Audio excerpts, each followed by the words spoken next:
ಸ್ನೇಹಿತರ welcome back to Mahi updates YouTube channel. ನಾನು ನಿಮ್ಮ ಮಹಿಗೌಡ ಮಾತಾಡ್ತಿರೋದು. ಗೃಹಲಕ್ಷ್ಮಿ ಯೋಜನೆಯ ಫಲಾನುಭವಿಗಳಿಗೆ ಸಚಿವೆ ಲಕ್ಷ್ಮೀ ಹೆಬ್ಬಾಳ್ಕರ್ ಮೇಡಮ್ ಅವ್ರ ಕಡೆಯಿಂದ ಇವತ್ತು ಒಂದು ಭರ್ಜರಿ ಗುಡ್ ನ್ಯೂಸನ್ನು ಆದರೆ ಕೊಟ್ಟಿದ್ದಾರೆ. ಪ್ರತಿಯೊಂದು ಗೃಹಲಕ್ಷ್ಮಿ ಯೋಜನೆಯ ಫಲಾನುಭವಿಗೂ ಸಹ ಇವತ್ತಿನ ಈ ವಿಡಿಯೋದಲ್ಲಿ ಈ ಒಂದು ಗುಡ್ ನ್ಯೂಸನ್ನು ಕೇಳಿದ ಆದಮೇಲೆ ತುಂಬ ಖುಷಿ ಆಗುತ್ತೆ.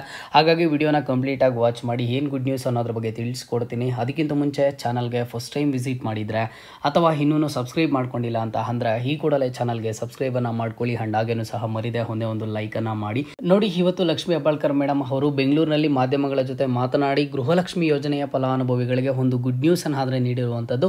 ಒಂದು ಗುಡ್ ನ್ಯೂಸ್ ಅಲ್ಲ, ಎರಡು ಗುಡ್ ನ್ಯೂಸ್ ಅಂತಾನೆ ಹೇಳ್ಬೋದು. ಮೊದಲಿಗೆ ಏನ್ ಹೇಳಿದಾರೆ ಅಂತ ಅಂದ್ರೆ, ನಾವು ಗೃಹಲಕ್ಷ್ಮಿ ಯೋಜನೆಯ 11ನೇ ಕಂತು ಹಣ ಈಗಾಗಲೇ ಬಿಡುಗಡೆ ಮಾಡಿದ್ದೇವೆ.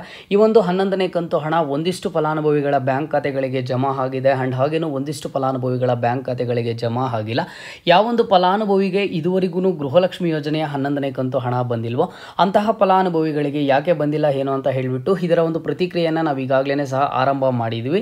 ಯಾಕೆ ಬಂದಿಲ್ಲ ಏನು ಅಂತ ತಿಳ್ಕೊಂಡು ಇನ್ನು ಅತಿ ಶೀಘ್ರದಲ್ಲೇ ಅವರ ಒಂದು ಬ್ಯಾಂಕ್ ಖಾತೆಗಳಿಗೆ ಜಮಾ ಮಾಡ್ತೀವಿ ಅಂತ ಹೇಳಿಬಿಟ್ಟು ಒಂದು ಅಪ್ಡೇಟ್ಸ್ ಅನ್ನಾದರೆ ಕೊಟ್ಟಿರುವಂಥದ್ದು, ಒಂದು ಗುಡ್ ನ್ಯೂಸ್ ಕೊಟ್ಟಿರುವಂಥದ್ದು. ನೋಡಿ, ಗೃಹಲಕ್ಷ್ಮಿ ಯೋಜನೆಯ 11ನೇ ಕಂತು ಹಣ ಬಿಡುಗಡೆ ಆಗಿ 15 ದಿನ ಆಗಿದೆ. ಇನ್ನು 15 ದಿನಗಳ ಒಳಗಡೆ ಯಾರಿಗೆಲ್ಲ ಪೆಂಡಿಂಗ್ ಇದೆ ಅಂತಹ ಫಲಾನುಭವಿಗಳ ಬ್ಯಾಂಕ್ ಖಾತೆಗಳಿಗೆ ಹಣ ಜಮಾ ಮಾಡ್ತೀವಿ ಅಂತ ಹೇಳಿಬಿಟ್ಟು ಒಂದು ಗುಡ್ ನ್ಯೂಸ್ ಅನ್ನಾದರೆ ತಿಳಿಸ್ಕೊಟ್ಟಿದ್ದಾರೆ. ಈಗ 11ನೇ ಕಂತು ಹಣ ಯಾರಿಗಾದರೆ ಜಮಾ ಆಗಿಲ್ವೋ ಅಂತಹ ಫಲಾನುಭವಿಗಳು ಜಾಸ್ತಿ ತಲೆ ಕೆಡಿಸ್ಕೊಳ್ಳುವಂತಹ ಅವಶ್ಯಕತೆ ಇಲ್ಲ. ಇದಕ್ಕೆ ಎಲ್ಲ ಒಂದು ಪ್ರಾಬ್ಲಮ್ ಏನಿತ್ತು 11ನೇ ಕಂತು ಹಣ ಬರದೇ ಇರೋದಕ್ಕೆ ಅದನ್ನೆಲ್ಲನೂ ಸಹ ಸರಿಪಡಿಸಿದ್ದಾರೆ. ಇನ್ನು ನಿಮಗೆ 15 ದಿನಗಳ ಒಳಗಡೆ ನಿಮ್ಮ ಒಂದು ಬ್ಯಾಂಕ್ ಖಾತೆಗಳಿಗೆ ಜಮಾ ಆಗುತ್ತೆ. ಅದನ್ನು ಸಹ ಅತಿ ಶೀಘ್ರದಲ್ಲೇ ಜಮಾ ಮಾಡ್ತೀವಿ ಅಂತ ಹೇಳಿದ್ದಾರೆ. ಅದು ಇವತ್ತೇ ಜಮಾ ಆಗ್ಬೋದು, ನಾಳೆನೇ ಜಮಾ ಆಗ್ಬೋದು. 11ನೇ ಕಂತು ಹಣ ಯಾರಿಗೆಲ್ಲ ಪೆಂಡಿಂಗ್ ಇದೆ ಅಂತಹ ಫಲಾನುಭವಿಗಳಿಗೆ ಅತಿ ಶೀಘ್ರದಲ್ಲೇ ಜಮಾ ಆಗುತ್ತೆ. ಅಂಡ್ ಜೊತೆ ಓಂ ಶ್ರೀ ಕೊಲ್ಲೂರು ಮೂಕಾಂಬಿಕಾ ಜ್ಯೋತಿಷ್ಯರು ಪ್ರೀತಿಯಲ್ಲಿ ಕಿರಿಕಿರಿ, ಮದುವೆ ಸಮಸ್ಯೆ, ಗಂಡ ಹೆಂಡತಿ ಕಿರಿಕಿರಿ, ಅತ್ತೆ ಸೊಸೆ ಜಗಳ, ಶತ್ರುಗಳ ನಾಶ, ಮಹಿಳೆಯರ ಗುಪ್ತ ಸಮಸ್ಯೆಗೆ ವಿಶೇಷ ಪರಿಹಾರ ಆದ್ರೆ ಮಾಡಿಕೊಡ್ತಾರೆ. ನೀವು ಇಲ್ಲಿ ಕೆಳಗಡೆ ಸ್ಕ್ರೋಲ್ ಆಗ್ತಿರುವಂತಹ ನಂಬರ್ಗಾದ್ರೆ ಕರೆ ಮಾಡಿ. ಇನ್ನೊಂದು ಗುಡ್ ನ್ಯೂಸ್ ಅನ್ನು ಸಹ ಕೊಟ್ಟಿದ್ದಾರೆ. ಒಂದು ಕಂತು ಹಣ ಅಷ್ಟೇ ಬಿಡುಗಡೆ ಮಾಡಿದೀವಿ ಸದ್ಯಕ್ಕೆ. ಅಂದ್ರೆ 11ನೇ ಕಂತು ಹಣ ಜೂನ್ ತಿಂಗಳ ಹಣ ನಾವು ಈಗಾಗಲೇ ಬಿಡುಗಡೆ ಮಾಡಿದೀವಿ. ಇನ್ನು ನೆಕ್ಸ್ಟ್ 12ನೇ ಕಂತು ಹಣ ಜುಲೈ ತಿಂಗಳ ಹಣ ಬಂದ್ಬಿಟ್ಟು ನಿಮಗೆ ಮುಂದಿನ ತಿಂಗಳಲ್ಲಿ ಜಮಾ ಮಾಡ್ತೀವಿ ಅಂತ ಹೇಳ್ಬಿಟ್ಟು ಒಂದು ಅಪ್ಡೇಟ್ ಅನ್ನಾದ್ರೆ ಕೊಟ್ಟಿರುವಂಥದ್ದು. ಇಲ್ಲಿ ಸಾಕಷ್ಟು ಜನ ಕೇಳ್ತಿದ್ರು ಗೃಹಲಕ್ಷ್ಮಿ ಯೋಜನೆಯ 12ನೇ ಕಂತು ಹಣ ಯಾವಾಗ ಬರುತ್ತೆ ಏನೋ ಅಂತ ಹೇಳ್ಬಿಟ್ಟು. ನಿಮಗೆ ಆಗಸ್ಟ್ ತಿಂಗಳಲ್ಲಾದರೆ ಬರೋದಿಲ್ಲ. ಇನ್ನು ನೆಕ್ಸ್ಟ್ ನಿಮಗೆ ಸೆಪ್ಟೆಂಬರ್ ತಿಂಗಳಲ್ಲಿ ಒಂದು ಜುಲೈ ತಿಂಗಳ ಹಣ ಆದರೆ ಬರುವಂಥದ್ದು. ಗೃಹಲಕ್ಷ್ಮಿ ಯೋಜನೆಯ 12ನೇ ಕಂತು ಹಣ ಬಂದ್ಬಿಟ್ಟು ನಿಮಗೆ ಸೆಪ್ಟೆಂಬರ್ ತಿಂಗಳಲ್ಲಿ ಸಿಗುತ್ತೆ ಅಂತ ಹೇಳ್ಬಿಟ್ಟು ಒಂದು ಅಪ್ಡೇಟ್ ಅನ್ನು ಕೊಟ್ಟಿದ್ದಾರೆ.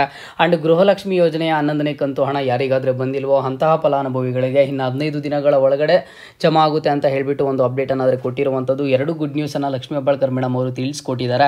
ಇಲ್ಲಿ ಸಾಕಷ್ಟು ಫಲಾನುಭವಿಗಳಿಗೆ ಒಂದು ಡೌಟ್ ಇತ್ತು, ಈ ಒಂದು ಗೃಹಲಕ್ಷ್ಮಿ ಯೋಜನೆಯ 11ನೇ ಕಂತು ಹಣ ಬರುತ್ತೋ ಇಲ್ವೋ ಏನೋ ಅಂತ ಹೇಳ್ಬಿಟ್ಟು. ಬರೋದಾದ್ರೆ ಯಾವಾಗ ಬರುತ್ತೆ ಅಂತ ಹೇಳ್ಬಿಟ್ಟು ನಿಮಗೆ ಖಂಡಿತವಾಗ್ಲೂ ಬರುತ್ತೆ. ಅದನ್ನು 15 ದಿನಗಳ ಒಳಗಡೆ ಬರುತ್ತೆ, ಅತಿ ಶೀಘ್ರದಲ್ಲೇ ಬರುತ್ತೆ. ನೀವು ಯಾವುದೇ ಜಿಲ್ಲೆಯ ಫಲಾನುಭವಿ ಆಗಿರಿ, ಅದು ಇವತ್ತೇ ಬರ್ಬೋದು, ನಾಳೆನೇ ಬರ್ಬೋದು. ಅದರ ಬಗ್ಗೆ ಯಾವುದೇ ಒಂದು ರೀತಿಯ ಕನ್ಫರ್ಮೇಷನ್ ಅನ್ನು ಕೊಡೋದಕ್ಕೆ ಆಗೋದಿಲ್ಲ.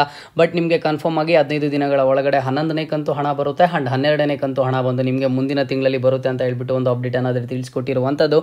ಈ ಒಂದು ಗುಡ್ ನ್ಯೂಸ್ ಅನ್ನ ಕೇಳಿದ್ದ ಆದ್ಮೇಲೆ ನಿಮ್ಮ ಒಂದು ಒಪಿನಿಯನ್ ಏನಿದೆ ಅನ್ನೋದನ್ನ ಕಮೆಂಟ್ ಬಾಕ್ಸ್ ಮೂಲಕ ಕಮೆಂಟ್ ಅನ್ನ ಮಾಡಿ. ಅಂಡ್ ಹಾಗೇನು ಇವತ್ತಿನ ಈ ವಿಡಿಯೋ ಯಾವ ಜಿಲ್ಲೆಯಿಂದ ನೋಡ್ತಿದ್ದೀರಾ ಅನ್ನೋದನ್ನ ಕಮೆಂಟ್ ಬಾಕ್ಸ್ ಮೂಲಕ ತಿಳಿಸಿ.